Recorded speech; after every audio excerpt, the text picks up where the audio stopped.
So in March of 2025, I completed my 200-hour yoga teacher training at House of Om, Bali, and it was honestly one of the most amazing experiences. I was quite nervous when I got there, though I think we all were. But after having some lunch and putting our things in the room, we had our opening ceremony where we met Pal and Raul, who would be leading our training.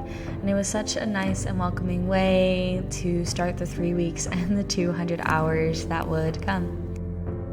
Waking up at 5:30 in the morning the next day was interesting, but we first learned how to do Jalaneti, which is nasal cleansing. Though because I unfortunately had a bit of a cold, I couldn't start doing this till later in the week.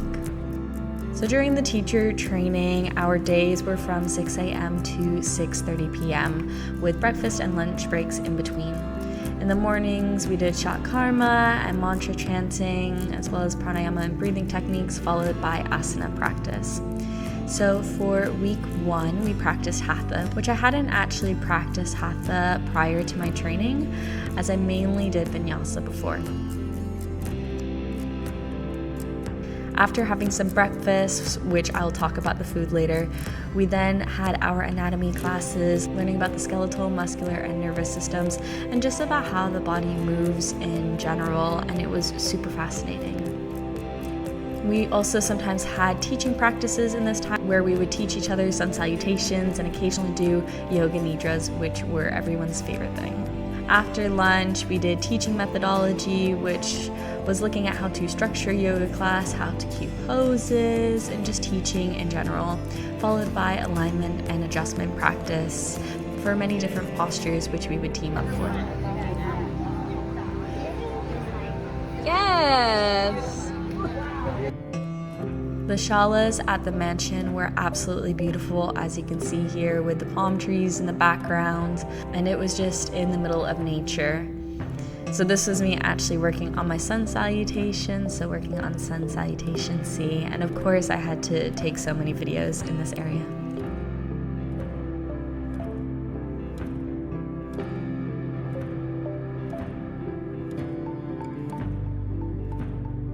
For our last Hatha class, we did some more challenging asanas, including binds, arm balances, and inversions, which was quite fun, as I do personally enjoy those. And we also had a lovely heart connection ceremony where we became a lot closer as a group and really connected with each other. Then for each week in the training, you get 1 day off. So of course we had to get a massage. So Chloe and I went to this place near the mansion, and it was so gorgeous. Then we went to Plant Bistro to get some food and looked over the beautiful ubud. And then we met up with another girl, Ellen, and we did some shopping around and did some damages to our wallets. I did get this dress and no regrets. It's quite busy in kind of the central Ubud area, but eventually we did make our way back to the mansion before going to dinner with all the girls.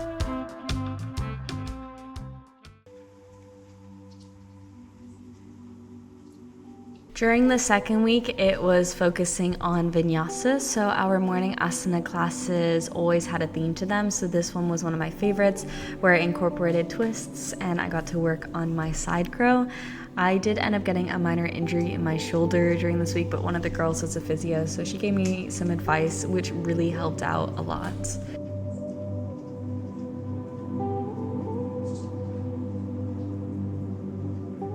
At the start of week 2, I decided on the second day to do a day of silence, though I only lasted till about 6 p.m. It was very refreshing to just not speak for a bit and just allow myself to be. I took some time at breakfast and lunch just to sit by myself and really recharge my battery, as I think it was needed, because at this point we were all feeling quite tired.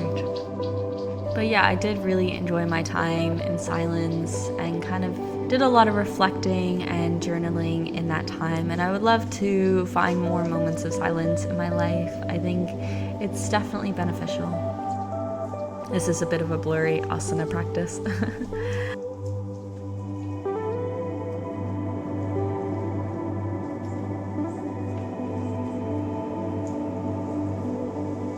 This week we moved away from anatomy and focused on yoga philosophy, which was honestly so interesting. It was one of my favorite parts.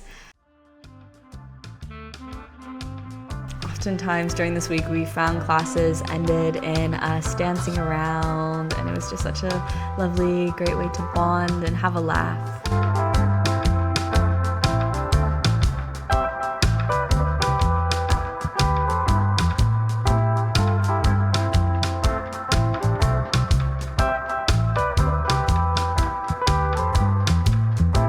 One of the evenings we had a sound healing, which was so lovely. Now, of course, we were in Bali at the end of rainy season, so we did get some rain, but it was nothing too crazy, and it made for some fun laughs.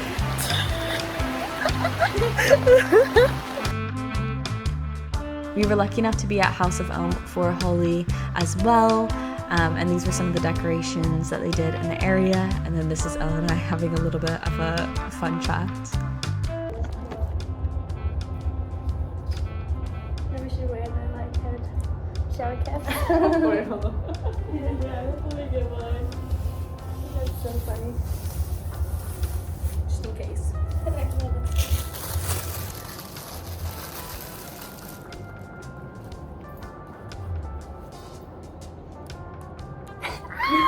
Oh my god. No way, I'm not wearing that. We all wore white tops, but then we had the powder that we were throwing, and you get your hands a little bit wet and you can kind of put it on people's faces and just have a lot of fun with it. And yeah, it was so much fun just dancing, listening to music. Another group from another House of Om location joined us as well, so it ended up being over 100 of us celebrating there. And yeah, it was just so much fun.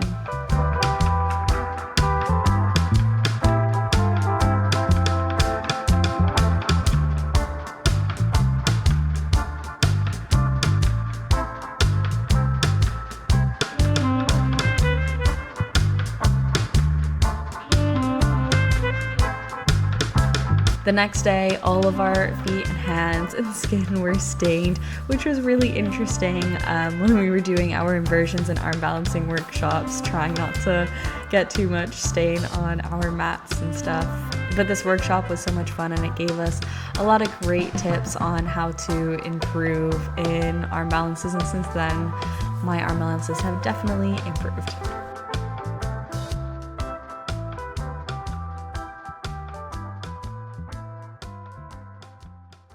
And now for one of my favorite bits, which is the food. I cannot put into words how incredible this food was. There was such a wide selection, all vegetarian or vegan, and there was always something for anyone. So if you ever think of coming to House of Om, you will be eating well. I've never been this early.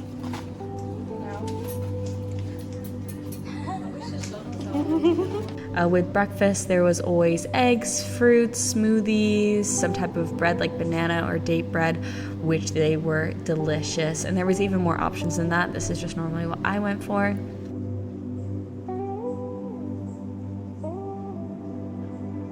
Then lunch and dinner ranged quite a bit, but each meal was just so flavorful and so different. And honestly, I would go back here just for the food alone.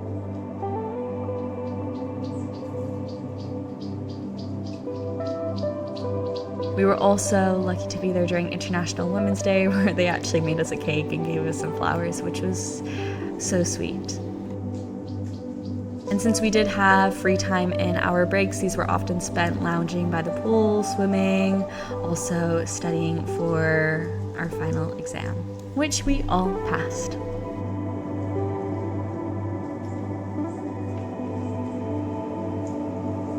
At the start of the third week, we actually did Ashtanga. So although with this training, it's just Hatha and Vinyasa that we're able to teach now, I also did get to experience some Ashtanga, which was very fun. I enjoyed it quite a bit, and I would love to get more into it.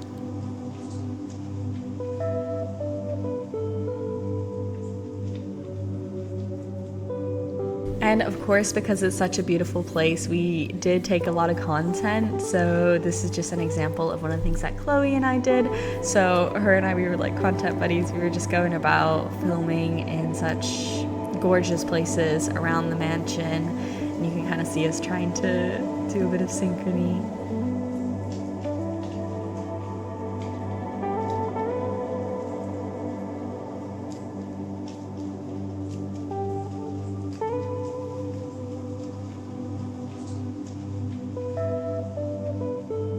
And then, of course, we had to do 108 sun salutations, which I have done this before. This was my second time doing it. So it was Ashley and I who did it next to each other, but it was so much fun. We just went around in a circle and we had different kind of chants, and each of us got to say something each time around, and it was just a lot of fun and a lot of laughing.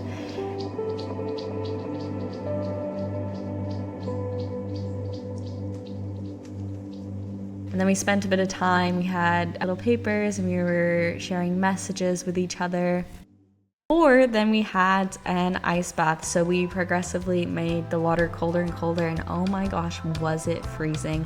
You can see how much ice we're putting in. This was kind of the last one where all of the ice is going in. Oh my gosh, it was so cold, and I normally don't do well with the cold, but I did complete it. You first start going in kind of in groups. So did go alongside my Hanuman girls before then going myself, and yeah, no, it was cold.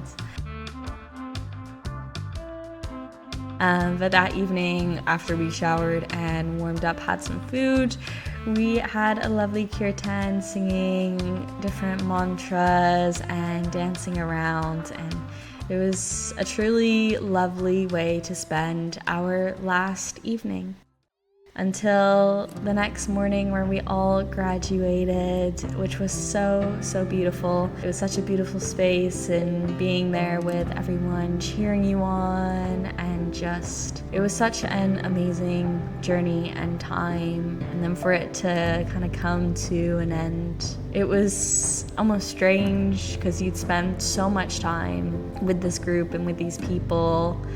And honestly, it sounds cliche, but I think I'm forever changed from this experience. And this is all of us together on our last day celebrating, because we all graduated and all became yoga teachers. And it was truly beautiful and special.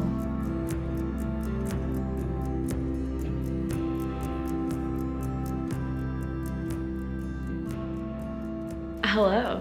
So I hope you enjoyed that. I thought I would do kind of a little bit of a chatting bit. This was actually all 1 year ago. Well, so when this video comes out tomorrow, March 22nd, it will be the 1 year anniversary of me graduating from my yoga teacher training at House of Om in Bali. Obviously, it's taken me an entire year to post this video, but I thought, you know what, it's been almost a year, let me finally get this video out and show what an amazing experience it was, and kind of bring you guys to what I've been doing now. So I'm actually teaching yoga full-time, which when I originally got my yoga teacher training, it was hopefully something that I would do maybe on the side, and just I wanted to learn more and get more into kind of the yoga world. And yeah, and now I'm actually a full-time yoga teacher. I'm still trying to find like some work in my other area as well, but it's honestly been so incredible and so amazing. It's crazy to think, you know, looking back at this, how, you know, I was so nervous and learning how to teach a class, structure a class, learning all this stuff in yoga. And now here I am. I have a few permanent classes at a studio, and I do a lot of covering around as well. So I'm based here in London, but I was doing some calculating. So I've mainly been teaching from August onwards. So I graduated in March. But I didn't really teach once I graduated, not until I went back home to Bermuda, where I first taught a bit there, and then came back to London and have been teaching here since. But yeah, so since that time, or since graduating, I have taught 288 yoga classes, which is insanity, absolutely insane. To think in 1 year, I mean, it's not necessarily a class a day, but considering that I've been teaching since August, that's a lot. I would definitely say the past few months it's been a lot of classes. And then yeah, so I also calculated it, and it's 282.25 hours of teaching as well. So I calculate all my hours and add them all up on Yoga Alliance, which is cool to see. So for my yoga teacher training, I did Hatha and Vinyasa for my 200 hour, and I'm actually, technically speaking, 240 hours certified because I'm also now a Yin yoga teacher. So I got that in January, and I've been teaching a bunch of Yin since, and I've absolutely loved and enjoyed it. So I did a 20-hour Yin course, and then I did a 20-hour mindfulness course as well, which was very eye-opening, and I've been able to improve and practice my own mindfulness practice in my life. But yeah, I did just want to do this little talking bit at the end, because you're probably watching this thinking, oh, this was recently, and it's actually, no, it was a year ago. And it just kind of shows how much I feel like I've personally grown. And it's interesting to see, even in that small time of me teaching, how much my teaching style has grown, what I've learned, because it's so true what they say is the best way to improve as a yoga teacher is to teach. And the more you teach, the more confident you feel. I remember when I was kind of first getting in there, I had that imposter syndrome. And occasionally I still get that, but because I teach so often, in my mind I'm like, I know that I'm knowledgeable, I know what I can offer, and I deserve to be here, and I deserve to be teaching because what I'm sharing is valuable. And honestly, the thing is, it's one of the most rewarding things as well, with students coming to you saying, oh, I've just had a really rough day, and that honestly was perfect. That was exactly what I needed. And it's so nice to be able to do that for people. Yes, it can at times be tiring. I know I'm personally now more and more being careful because I don't want to burn myself out. So I make sure that I do give myself time away from teaching. But it is truly rewarding just to see how just the air and the energy in a class lightens by the end of it. And I've met some amazing people. It's great. I now have like regulars to some of my classes, and I'm really getting to know more and more people. And it's just been an incredible journey, and I definitely look forward to continuing this. And it's also great to see some of the girls who I did my yoga teacher training with are also teaching as well. But yeah, I do hope you enjoyed. If you do have any questions, leave them in the comments. I'll happily answer, whether it be about House of Om, yoga in general, doing a yoga teacher training, deciding on where to go, stuff like that. And if we get enough questions, maybe I'll do a whole other video on it. But yeah, thank you so much for watching, and I'll see you in, I guess, other videos. Bye.